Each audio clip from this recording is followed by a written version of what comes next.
Ok, nós estamos de volta e você estava falando que você queria ler. Olha, nós precisamos voltar para Lúcifer. E começando com o versículo 11 do capítulo 28 de Ezequiel, diz assim: E falou Ananias, a palavra de Deus veio a mim e falou: Tire um lamento pelo rei de Tiro e diga: Assim diz o Senhor Deus, você selou o sol em perfeição e beleza, como o Doni mencionou. Essa é a lei de dupla referência que o Senhor usa o rei de Tiro como exemplo, mas ele não está falando do rei de Tiro, tá? Porque a declaração que ele faz não podia se aplicar a nenhum ser humano quando diz: Tu eras o selo da perfeição, cheio de sabedoria e formosura. Está falando de Lúcifer aqui. E quer dizer que ele era o anjo mais sábio já criado por Deus. Quer dizer que ele era o anjo mais lindo já criado por Deus. E disse aqui: Estavas no Éden, no jardim de Deus, toda de pedras preciosas era a tua cobertura. Alguns dizem que é o mesmo Éden que Adão e Eva estavam. Pode até ser, pode ser, mas pode ser o mesmo lugar na terra onde, quando a criação pré-adâmica também ficava lá. Podia ser chamada a mesma coisa.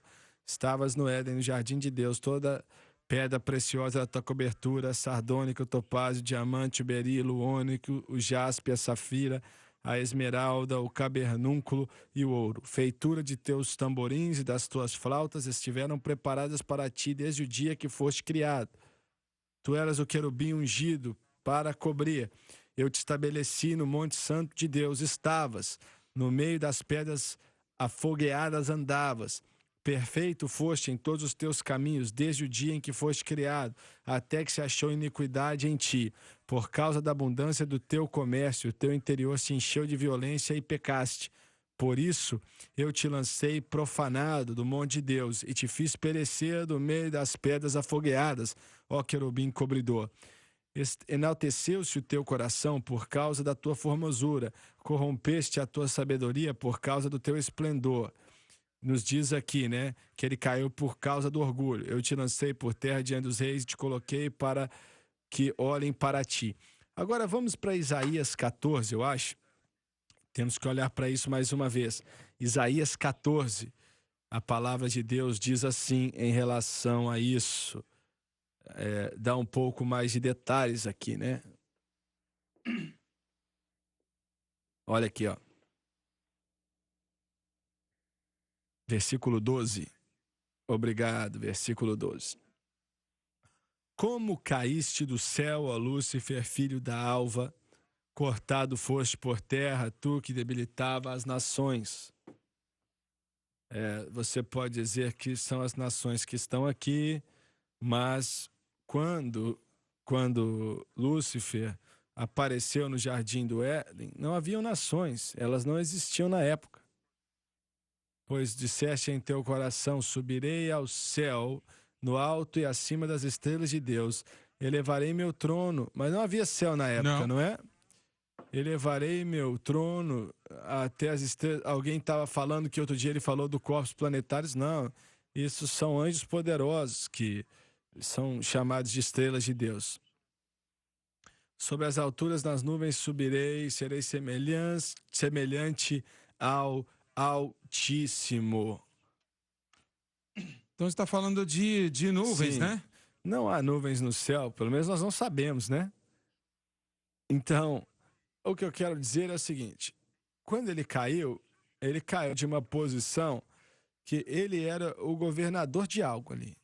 Certo. Ele era o governador, ele era o líder de algo que Deus tinha colocado ele ali em uma posição de supremacia. E ele era sábio bastante para governar. E quanto tempo ele serviu Deus em justiça e santidade? Pode ter sido 1 ano, pode ter sido 1 milhão de anos, pode ter sido 1 bilhão de anos, não sei. A evidência aqui é que aonde ele não estava no céu quando fez isso, porque ele disse: vou subir até o céu e tal. Aonde que ele estava então? Fora essa criação pré-adâmica. Eu não sei aonde ele poderia estar, a não ser aqui nesse planeta, e funcionando em justiça e santidade até que o orgulho entrou em seu coração. Então ele podia ter tudo, né? Podia ter tudo. Então foi aí, eu acho que era uma revolução forte, que 1/3 dos anjos se juntaram com ele. Então chegou uma época, olha, se foi 1 ano, 6 meses, se foram 50 anos, ou 1000 anos, ou 10.000 anos, não sei, nós não sabemos a época. Mas foi aí que Deus entrou e a terra se encheu de água e o julgamento apareceu e, né, esses espíritos que foram lançados ali, seja o que eles foram, se juntaram com Lúcifer. Esses são os espíritos demoníacos que habitam essa terra até hoje. Os poderes dos ares e tal. E é aí que eu acho que os dinossauros foram destruídos naquilo ali, no que Deus fez. Aquilo foi feito E instantaneamente. você acredita que dinossauros viveram naquela época, né? Acho que eles apareceram depois da queda de Lúcifer. Acho que eles apareceram aí. Que nós não sabemos. Não temos como saber, mas é assim que eu acredito. Quando isso aconteceu aí, nós temos razão em acreditar que uma guerra aconteceu no céu para que esse Lúcifer fosse sujeito ou não? Pode ter feito com que a terra fosse sem forma e vazia?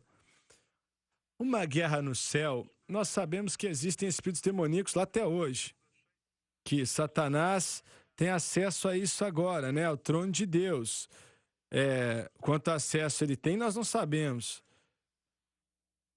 O que sabemos é que no livro de Apocalipse é que Satanás vai ser lançado fora no período da grande tribulação, né? Com todos os espíritos demoníacos e tal. Agora, é um choque que dizem que tem espíritos demoníacos no céu agora. Jó fala isso, né? Na conversa entre Satanás e o Senhor, no céu, certo? Você já considerou meu servo Jó? E isso nos diz que Satanás tem acesso. Mas existem espíritos demoníacos ali? No céu, sim. Existe o espírito demoníaco no céu, sim.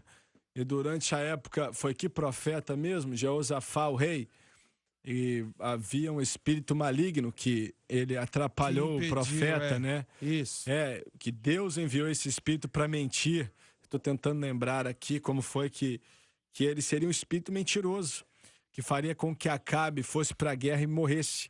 E foi o que aconteceu. E aí temos uma janelinha em Daniel que ele fala também, sabe, quando ele foi jejuar. É o que eu ia falar. Gabriel, sabe, foi ele enviado, mas ele se enfrentou com o espírito da Pérsia, então ele chamou Miguel para ajudar ele. São anjos caídos poderosos, isso aí que você está falando de Daniel. E não é Miguel ou Gabriel, eles eram anjos de justiça, mas esses outros, esse príncipe da Pérsia não era um ser humano, era um anjo caído. E é aí que nós tiramos a ideia de que antes disso, eventos aconteceram na Terra, né? Primeiro, eles acontecem no mundo espiritual. Bem, no segundo versículo de Gênesis, o primeiro capítulo, quando a Terra ficou sem forma e vazia, é possível então que esta guerra que estava acontecendo trouxe Satanás de volta debaixo de sujeição e causou esse problema que a Terra ficou sem forma e vazia?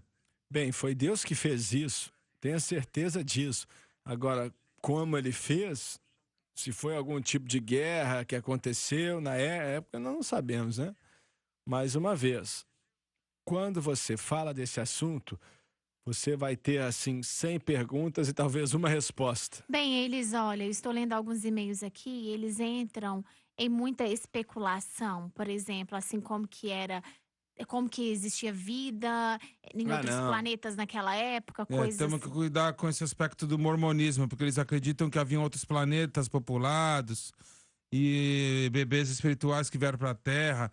O versículo 12 que o senhor leu, irmão Suegar, fala assim, ó, como que foi lançado do céu que debilitava as nações eram organizadas, grupos organizados, que tinham